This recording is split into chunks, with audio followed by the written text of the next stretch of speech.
Hello, hello, hello. Stuart Heath here, founder and CEO of Harvard Grace Capital, with another edition of Deals We Didn't Do and Why. I'm titling this one, Sometimes I'm Just Wrong. And we look at a lot of deals, and sometimes we can be swayed one direction or the other based upon non-numerical factors or non-concrete factors. And in this case, this was a group of retail strip centers, fairly old.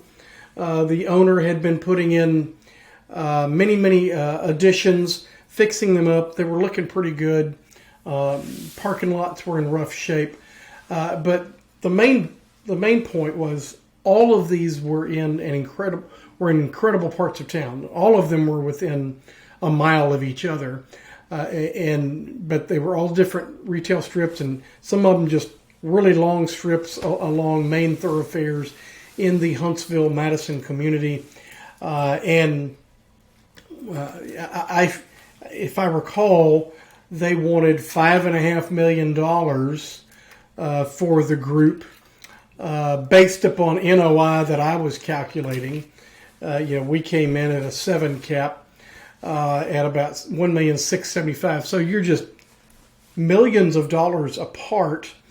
But they were trying to sell potential, and so sometimes when you're a cash flow buyer, you have to say, I can't pay for potential, and especially when you're selling cash flow to the investors, you cannot afford to pay potential. You can only afford to pay based on exactly what the property is doing today, and any increase in there will be due to us in management and things of that nature.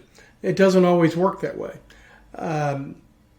Now, in potential, there's always a pivot point in there which costs a lot of money. To get more potential out of these sites, all of those structures would have had to been torn down, and therefore you'd have a loss of cash flow for at least 2 years.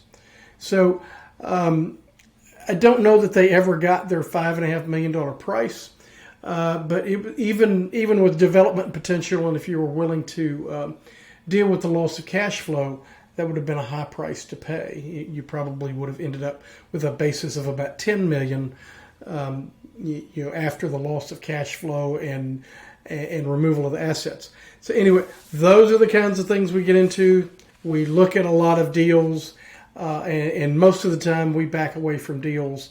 But generally, you just don't come to terms with the seller, and sometimes they get offended, and you sort of burn a bridge when it's just business, it's just numbers to us. So we would love to hear your thoughts on doing deals and underwriting, or field any questions that you have. So reach out, give us a holler. We'd love to hear from you. Thanks.